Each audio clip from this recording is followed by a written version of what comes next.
Hello and welcome to the show. I'm here on Forza Horizon 2 with another rally car build, or more sort of rally truck build, as today I'm going to be turning the Fast and Furious Jeep Wrangler Unlimited into an S1 class rally car. And seeing how it does, I'm curious with this thing, because yes, it is very large and very heavy. However, from standard, it starts off at the top of A class. This thing has an absolute mountain of torque, incredible amount of torque from this vehicle. And by the time we've got it up to the top of S1, we're going to have a lot of power, a lot of torque, but also a lot of weight. Now, the rules for this series, the cars must be four-wheel drive. Well, this thing definitely comes as four-wheel drive. Now, we must have the Storm Island off-road tyres. Well, this doesn't have an option to have the off-road tyres. I am assuming, looking at the tread from them, the standard tyres that we have here, they're going to be, you know, good enough. They're not allowed to use the race tyres, obviously. They're pretty accurate to what the Storm Island tyres would be. We have to have the off-road gearbox for some nice sensible gear ratios that drops the weight down by 10 pounds. Yeah, that's a big PI change from a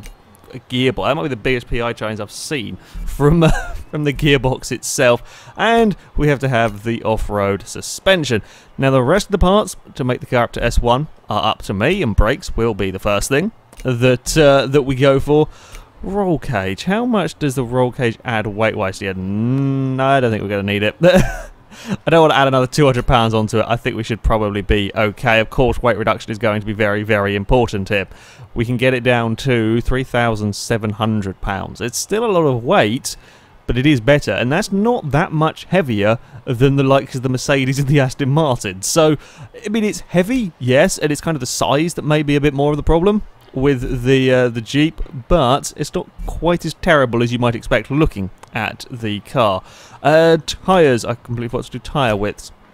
Starts off pretty big tyres, 315s, and we can go up to 335s, which we are going to be doing, and I'm assuming, being a four-wheel drive thing, yeah, they're going to be the same all around. So that's perhaps some of the biggest front tyres we have seen on a vehicle in this series. Massive, massive tyres on this, as you would expect, really. Let's face it, just looking at the damn thing.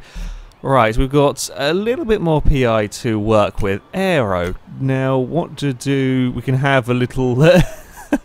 I love the way it tries to put aero bits on cars. It doesn't really. I'm not sure that would make a huge difference, but I want handling parts on this vehicle. I want to try and make it handle. Oh, please have a silly. Oh, I was hoping for a really elaborate silly wing, but no. Does that? There's kind of like a cutout for the pipe that goes. That's quite cool. Yeah, we will have that as our rear spoiler as well. So 30 PI to work with. Now, we can probably get. Oh. We probably can't get very many in the way of engine parts here. Okay, ignore that. Bloody hell, they make a big old difference though. 105 horsepower from the exhaust. Dear God, that is a lot. Okay, what are other options? Or a turbo. There's 109. Well, we're going to have to go with that, as that's the only one that we'll get. So 65 more horsepower. We're almost up to 1,000 foot-pounds of torque in S1 class. That is incredible. We've had, I think the most horsepower we've had is about 900 in the Shelby Raptor, but that had nowhere near this torque. Okay, yeah, exhaust is going on there. We got, as I said, ridiculous torque from this. While we've got 2 PI to work with, we will try and take off some weight. That's another 33 pounds off. We will stick the diff on while we're here. Maybe see if we can get the clutch on. Are you going to let us keep it in S1? No, you aren't. And I'm going to hazard a guess that it's not going to let me keep the flywheel. Oh, it is going to let me put the flywheel in. Hey, we'll do that then as well.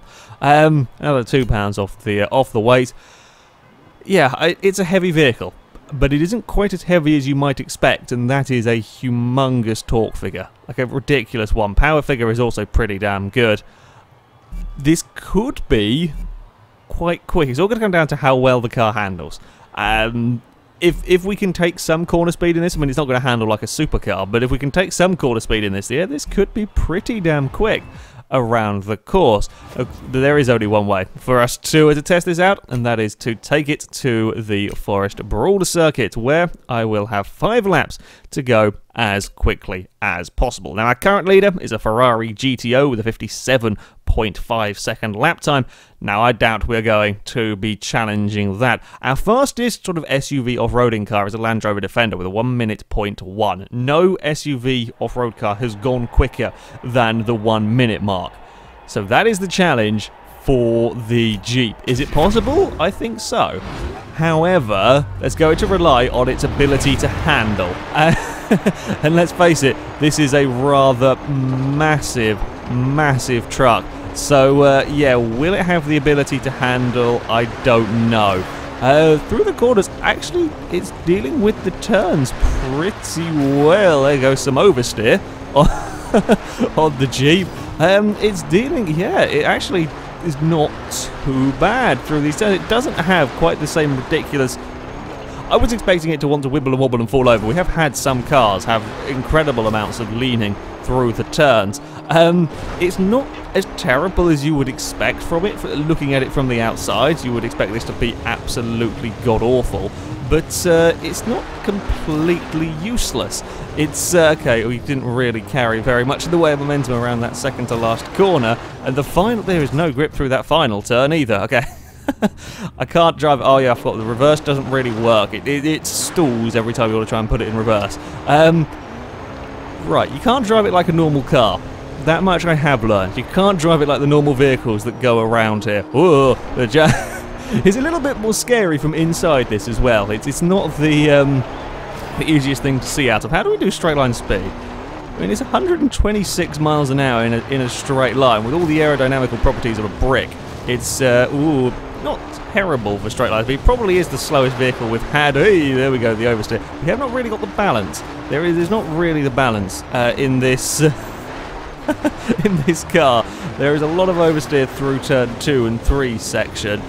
Can we carry any momentum around here? Yeah, we can if we get it settled. Of course, being a big off-road car, we would expect it to deal with the bumps without too many issues, which indeed it is doing. The problem is, we can carry some speed through there. The back end is far more lively than I was expecting. Oh god, and I'm doing exactly the same thing twice in a row. That time we didn't end up in the tree line. Okay, that final corner is very difficult in this vehicle. It doesn't really take it that well. Over the jump, of course, absolutely no problem with that one. How are we going to do on our first flying lap? 1 minute 3. Yeah, not sure this is going to be massively fast. Right, we've really got to make sure we slow it down for these turns and now try and carry momentum down here. It's definitely not flat out in the Jeep.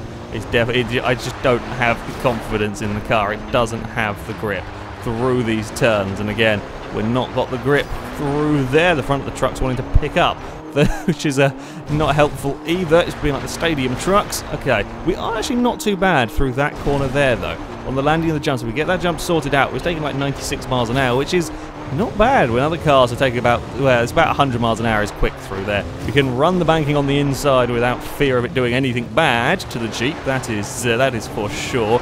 Out of the final turn, much better. Much better this time around, and we're going to see how the first kind of sensible flying lap for the Jeep. It's not going to be shattering any records, no, but it is a 1 minute 1.0. It's not too shabby for the massive Wrangler.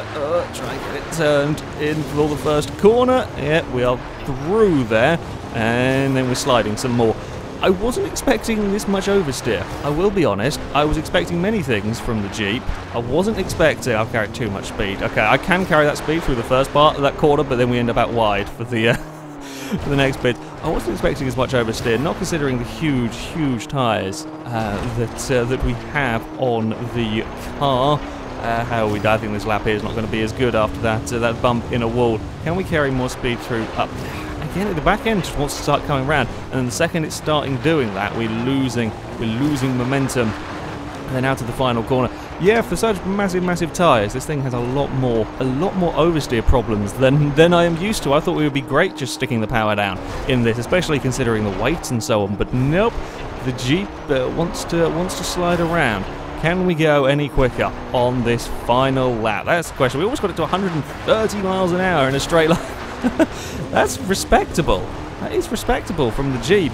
I am definitely thinking 5th gear is perhaps the way to go down here and just keep it nailed. Yeah, that kind of works a little bit neater through that section, and then we're starting to lead. It actually keeps the speed up through that turn remarkably well. It kept it above 80 miles an hour. Oh, we got a bounce on the landing. That was a little bit unfortunate. We lost some time through there. Yeah, we hit the we hit the bump on the landing and just put it back up into the air. It's only a little bit, but that's enough to cause problems for any vehicle, let alone one like this. We ran the banking. It was neater this time through that second to last turn, and out of the final turn. Got to be very, very careful. Make sure you get it stopped and turned through there. Now it is the run to the line for the Jeep. Use all of the torque and all of the power, and don't try and do a front flip, please. That was really uncalled for. On that one, it is going to be a 1 minute .8 from the Jeep Wrangler. I'm not sure I could have done much more with this car. It is surprisingly oversteery, I have to say. It's not particularly good through the sort of the turn 2, turn 3 section. Admittedly, that's not perhaps a surprise. Look at the size of the damn thing, and that is a very fast change direction down there, about 90 miles an hour. You're taking through those corners, and there's bumps and cambers and so on for any car to deal with. Yeah, second to last corner we had a few sort of oversteery issues. Final turn we had many issues with trying to get it stopped, turned, and then get the power down. It didn't feel like it had such big tyres. I was expecting there to be more traction from this, I will be honest. There's a little bit of a letdown from the Jeep, but still, I mean, a 1 minute .8 is pretty respectable. Is it 837? It puts it it puts it 1,000th of a second quicker than the VW camper van. It goes into 46th place, just behind the Mazda Cosmo, Ferrari 500, around that kind of area. Again, very crowded area of the table, that little bit. Quicker than the Cadillac Escalade, quicker than the Jeep Wagoneer, and so on. It's yeah, but it's not bad for the great big crazy car. It's, you know, it's not terrible. There's just that little lack of grip, from the car. If we had the traction that I expected from it, it could do pretty well, I think. But yeah, just a little bit too much sliding around from the Jeep. Anyway, that is it for this video, guys. Thank you very much for watching, and until next time, goodbye.